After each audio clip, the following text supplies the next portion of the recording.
பட்டை விரலோ தலையோ காணிக்கையாக இந்நாள் எவனும் கேட்டால் பட்டை உரியும் சுடுகாட்டில் அவன் கட்டை வேறும்.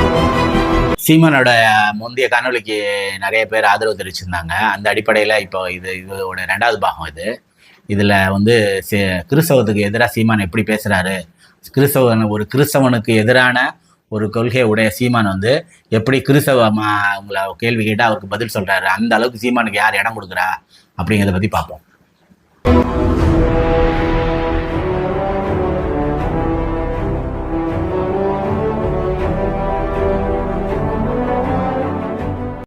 வணக்கம். திராவிடியன் ஸ்டாக் யூடியூப் சேனலுக்கு உங்களை வரவேற்கிறேன். இந்த காணொலியை லைக் பண்ணுங்கள், ஷேர் பண்ணுங்கள், கமெண்ட் பண்ணுங்கள், சப்ஸ்கிரைப் பண்ணி பாருங்கள். தொடர்ந்து ஆதரவு தாங்க.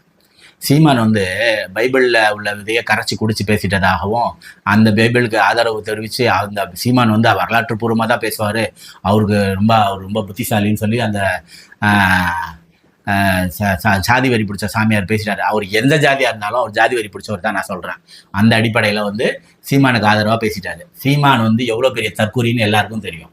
முதல்ல ஒரு விஷயம், எல்லாரையும் மன்னிக்கணும், 7 முறை இல்லை 70 முறை இல்லை 70 தடவை நீ மன்னிக்கணும்னு சொல்கிறது தான் இயேசுநாதரோட மிகப்பெரிய ஒரு கொள்கை.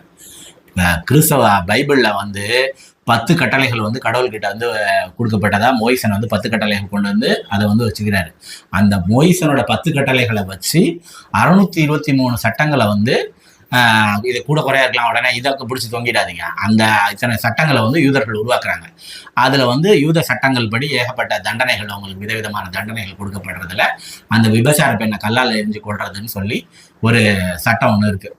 அந்த அடிப்படையில் இயேசுநாதர் வந்து போதிக்கிற இடத்துல வந்து ஒரு விபச்சார பொண்ணு வர, அந்த பொண்ணை வந்து இந்த வார்த்தைகளை பயன்படுத்துறதே தப்பு, இருந்தாலும் நான் அதை பைபிளில் இருக்கிறத வச்சு நான் சொல்கிறேன். அந்த இடத்துல வந்து அவரை வந்து மோயிசன் சட்டப்படி வந்து அவர் வந்து கல்லால் எரிஞ்சு கொள்வது தான் வந்து சட்டம், அதனால் இந்த பெண்ணை நாங்கள் கல்லால் எரிஞ்சு கொள்ள போகிறோம் அப்படின்னு சொல்லி சொன்னார். அப்போது இயேசுநாதர் வந்து அந்த பெண்ணுக்கு ஆதரவான ஒரு விஷயம் செய்கிறார் இயேசுநாதர். அதாவது, உங்களில் யார் தப்பு செய்யலையோ அவங்க வந்து இந்த பெண் மேலே முதல் கல் எறியட்டும்னு சொல்லிட்டு அந்த இடத்துல வந்து அவங்க அங்கே இருந்த மக்களோட இருந்த அந்த கல்லால் அடிக்க முனைப்போட இருக்கிற அவர்களோட பாவங்களை வந்து தரையில் வந்து மணலில் எழுத ஆரம்பிக்கிறாரு. அதை பார்த்தோன்னே அவங்கெல்லாம் வெட்கப்பட்டு தலை குனிஞ்சு அந்த பொண்ணை அப்படியே விட்டுட்டு போயிடுறாங்க. அப்போ இயேசுநாதர் வந்து உனக்கான வழியை நீ இது பண்ணிக்கோ, இதுலேருந்து சரி பண்ணிக்கன்னு சொல்லி இயேசுநாதர் சொல்லிடுறாரு.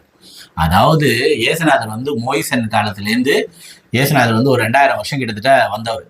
இந்த 2000 வருஷமா மோயிசன் சட்டப்படி பெண்ணை விபச்சாரத்தில் ஈடுபடுற பொண்ணை வந்து கல்லால் அடிச்சு கொள்ளணும்னு இவங்க ஆயிரக்கணக்கான லட்சக்கணக்கான பொண்ணுங்களை கொண்டு இருப்பாங்க இல்லையா? அப்படிப்பட்ட ஒரு பிரச்சனைக்கு அவளோட பாவத்துக்கு நீ பொறுப்பு இல்லை, அவளோட பாவத்தை அவள் பார்த்துக்கிட்டு உன் வேலையை பாருடா அப்படிங்கிறது தான் இயேசுநாதரோட பாயிண்ட்.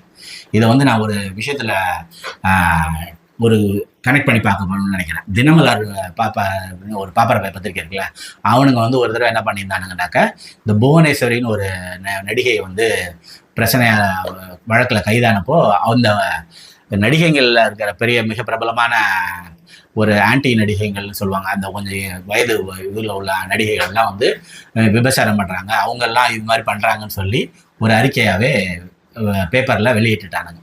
அது பெரிய சர்ச்சையாகி சினிமா நடிகைகள்லாம் வந்து அதுக்கு எதிர்ப்பு தெரிவித்து ஒரு மீட்டிங் நடத்தியிருந்தாங்க. பொதுவாக இந்த மாதிரியான பிரச்சனையான இடத்துலக்கெல்லாம் கால் வைக்க மாட்டார் ரஜினிகாந்த். அவர் ரொம்ப சஃபிஸ்டிகேட்டான ஒரு ஆள். ஆனால் அந்த மீட்டிங்கில் ரஜினிகாந்த் வந்து ஒரு பேச்சு பேசினார். அது ரொம்ப வரவேற்கத்தக்க ஒரு பேச்சு. அந்த மீட்டிங்கில் குஷ்பு, ஸ்ரீபிரியா, இந்த மாதிரி நிறைய பேர் பேசினாங்க. அதில் ரஜினிகாந்த் வந்து ஒரு சூப்பரான ஒரு பாயிண்ட் சொன்னார். அதாவது என்னென்னா, இந்த விபச்சார பெண்கள் வந்து அவங்க வந்து உடல் சுகத்துக்காக இந்த வேலையில் ஈடுபடுறதில்ல, சாப்பாட்டுக்கு வழி இல்லாமல் தானே இதை செய்கிறாங்க அப்படின்னு பேசியிருந்தார். அது ரொம்ப உணர்வு பூர்வமான ஒரு பேச்சு. நீங்கள் என்ன சொல்லுங்க, உலகத்தோட ஆதி தொழிலில் இதை பற்றி தப்பாக பேசுகிறாங்க, அதெல்லாம் விட்டு தள்ளுங்க. அன்னையிலேருந்து இன்னைக்கு வரைக்கும் எந்த பெண்ணாவது உடல் சுகத்துக்காக இந்த காரியத்தில் ஈடுபட்டிருக்கவே மாட்டான்.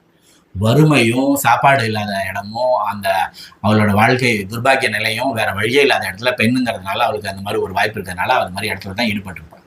அதனால விபச்சாரத்தை பற்றின ஒரு கருத்து அதை வந்து நீ கேள்வி கேட்காதுங்கிறது தான் இயேசுநாதரோட ஒரு பாயிண்ட். அவர் வந்து இந்த மாதிரி இந்த பொண்ணு அந்த மாதிரி நடந்துட்டா அதுக்கு வந்து மோய் சட்டம் அப்படி இருக்குன்னா அதை பற்றி நீ கவலைப்படாத, நீ எவ்வளோ பாவம் பண்ணியிருப்ப, உன் வேலையை நீ பாரு, அவளை தண்டிக்கிறதுக்கு உனக்கு எந்த உரிமையும் இல்லை அப்படிங்கிறது தான் இயேசுநாதரோட ஒரு முக்கியமான போதனை. இது மட்டும் இல்லை, இயேசுநாதர் இன்னொரு இடத்துல பொதுவாகவே சொல்றாரு, யாரையும் நீ தீர்ப்பிடாத அப்படின்னு சொல்றாரு. இவன் இந்த மாதிரி பண்ணிட்டான், இவன் அது பண்ணிட்டான், அவன் பண்ணிட்டான், இவன் பண்ணிட்டாங்கிறத தீர்ப்பிடாதன்னு சொல்லிட்டாரு. அப்போ பெண்களுக்காக பேசுனதுல இந்த இந்த 2000 வருட பெண்களுக்கு இழைக்கப்பட்ட இனிதை ஒழிச்ச ஒரு இடம் வந்து இயேசுநாதர் வந்து அந்த இடம் எடுத்தார். எனக்கு தெரிஞ்சு இயேசுநாதரும் பெரியாரும் ஒரே ஸ்கேல் உள்ளவங்க இந்த இடத்துல. பெரியார் வந்து செங்கல்பட்டு மாநாட்டில் விதவை பெண்களை கணவனால் கைவிடப்பட்டவங்க விபச்சாரிகள் இவங்க விபச்சார தொழில் செய்ய இவங்களுக்கெல்லாம் இந்த மாநாட்டில் இடம் இருக்குன்னு சொல்லி பெரியார் வந்து ஒரு போர்டு வச்சுருக்காரு. அந்த அளவுக்கு பெண்களுக்காக பேசணுங்க 2 பேரும். இதை உடனே தூக்கிட்டு வந்துருவாங்க, உடனே பெரியாரை ஈக்குவல் பண்ணிட்டீங்களான்னு. ஃபாதர் ஜெகத் கஸ்பர் வந்து அவரோட நூலில் வந்து அவரோட தொடரில் வந்து பெரியாரும் இயேசுநாதரும் ஒரே கொள்கை உடையவங்கிறத அவரும் விளக்கியிருக்காரு. என்னன்னு கேட்டிங்கன்னா அது நான் விளக்கத்தை ஏற்பட்டதை என்னால் சொல்ல முடியும், அது அப்புறம் தனி இது. அந்த அடிப்படையில் வந்து பெண்களை வந்து எந்த இதுல பண்ணவங்களா இருந்தாலும், எப்படிப்பட்ட பெண்களா இருந்தாலும் அவங்கள நீங்க வந்து அவங்கள இழிவாவோ தாழ்த்தோ இதுவோ பேசக்கூடாதுங்கிறது தான் இது உள்ள கான்செப்ட். அர்த்தமுள்ள இந்து மதத்துல வந்து கண்ணதாசன் ஒரு இடத்துல எழுதியிருப்பாரு, ஒரு அம்மா வந்து இந்த மாதிரி ஒரு இடத்துல நீ நடந்துட்டா மாதிரி உனக்கு கண்டிப்பா ஆதாரபூர்வமா உனக்கு தெரிய வந்துட்டா கூட நீ அவளை இது வருஷமா வச்சு அவளை நீ ஒரு கோபத்தோடையோ இதோடய அணுகிடாத. அவள் எப்படிப்பட்ட பெண்ணா இருந்தாலும் உனக்கு அம்மா, அவளை அம்மாவாவே நீ மதிக்க கத்துக்கன்னு சொல்லி கண்ணதாசன் சொல்லியிருப்பாரு. அப்போ ஒரு பெண்ணோட கண்ணியத்துக்கு குறைவா எந்த விஷயத்தையும் ஒரு ஆண் வந்து செஞ்சிடக்கூடாது, பேசிடக்கூடாதுங்கிறது தான் கிறிஸ்தவம். அதான் இயேசுநாதர் சொன்னது. ஆனா ஒரு தன்னோட வாழ்ந்த ஒரு பொண்ணை இன்னைக்கு வரைக்கும் நீங்க அந்த பொண்ணு வந்து மோசமான பொண்ணா இருந்திருந்தா அந்த கூட பிறந்த அக்காவை வந்து இந்த அந்த பேரலிக் அட்டாக் ஆன அக்காவை கண்ணுக்கு நேரம் முக்தாரோட வீடியோவில் நீங்கள் எல்லாரும் பார்த்துருப்பீங்க. படுக்கையாக இருக்க ஒரு பொண்ணை கண்ணும் கருத்துமா வச்சு ஒரு தங்கச்சி பார்த்துக்கிறேன்னா அந்த பொண்ணு எவ்வளோ ஒரு உன்னதமான ஒரு அறிவுபூர்வமான ஒரு மனநிலை உள்ள ஒரு பொண்ணாக இருந்திருக்கணும். அந்த பொண்ணை போய் நீ ஒரு பாலியல் தொழில் செய்கிறவன்ற வார்த்தையை நீ பயன்படுத்தின. நீ வந்து இயேசுநாதரோட உரைகளுக்கு விளக்கம் சொல்றியா? இந்த ஃபாதர் லூசு பூமுட்டா பக்கத்துல உட்காந்து இயேசுநாதரோட இவன் என்ன மாதிரியான வார்த்தை பொண்ணுங்களை அந்த மாதிரி ஒரு பொண்ணை பார்த்து நீ சொன்னேன்னா அந்த மாதிரி இருக்கிற அவ்வளோ பெண்களை பார்த்து நீ இழிவான ஒரு வார்த்தையை பேசியிருக்கேங்கிற அர்த்தம் இருக்கு. ஒரு பெண்ணினத்தை பார்த்து இந்த மாதிரி ஒரு மோசமான வார்த்தை பேசணும் ஒருத்தனை நீ ஒரு ஃபாதர் அங்கேயே போட்டுக்கிட்டா ஆதரிச்சு அவன் வந்து வரலாற்று பூர்வமா பேசுறவங்கிறீ. உனக்கு கொஞ்சம் அறிவு இருக்கா? எதுக்கு நீங்களாம் அங்கேயே போடுறீங்க? இந்த மாதிரி ஜாதி வெறி பிடிச்சதா உங்களுக்கு எல்லாம் இது அலையணும்னு நீங்க எல்லாம் முடிவு பண்ணிட்டீங்கன்னா அங்கேயே கழட்டி வச்சுட்டு போய் ஊர் பஞ்சாயத்துல நாட்டாமையா உட்காந்துக்கிட்டு எவன் எந்த ஜாதியில கல்யாணம் பண்றான், எந்த ஜாதியை வச்சிருக்கான், எந்த ஜாதியோட போறான், எந்த ஜாதியோட வரான்னு கட்ட பஞ்சாயத்து பண்ணுங்க. எதுக்கு ஃபாதர் வேலைக்கு வரீங்க? கிறிஸ்தவத்துக்கு நீங்களா அடையாளமா? அவன் எவ்வளவு பெரிய அழைக்க சீமானு பெண்கள் விஷயத்துல இவ்வளவு பேர் மோசமா பேசியிருக்கான். இது இல்லாம அவன் பைபிளை பத்தியே எவ்வளவு இடத்துல கேவலமா பேசியிருக்கான். கோடிக்கணா இன்னைக்கு உலகத்திலேயே முதல் இடமா இருக்கிற கிறிஸ்தவ மதத்தோட 3/4 பேர் வந்து ஆசி கிறிஸ்தவம் வந்து ஆசி கிறிஸ்தவம்ன்ற இயேசுநாதரோட நன்மையை பத்தி அவன் தப்பா பேசியிருக்க வீடியோ இருக்கு. அதெல்லாம் தெரிஞ்சுக்கிட்டு நீ அவங்க ஆதரிச்சு வந்து கூட்டத்தில் அவனுக்கு மைக் கொடுக்குறீங்கன்னா நீங்க எல்லாம் எவ்வளவு கேவலமானவங்க.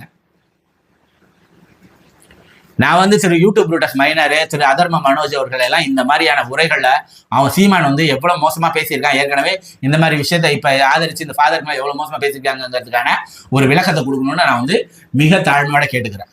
நன்றி நண்பர்களே. இந்த காணொலியை சப்ஸ்கிரைப் பண்ணி லைக் பண்ணி ஷேர் பண்ணி பாருங்க, கமெண்ட் பண்ணுங்க. நன்றி நண்பர்களே.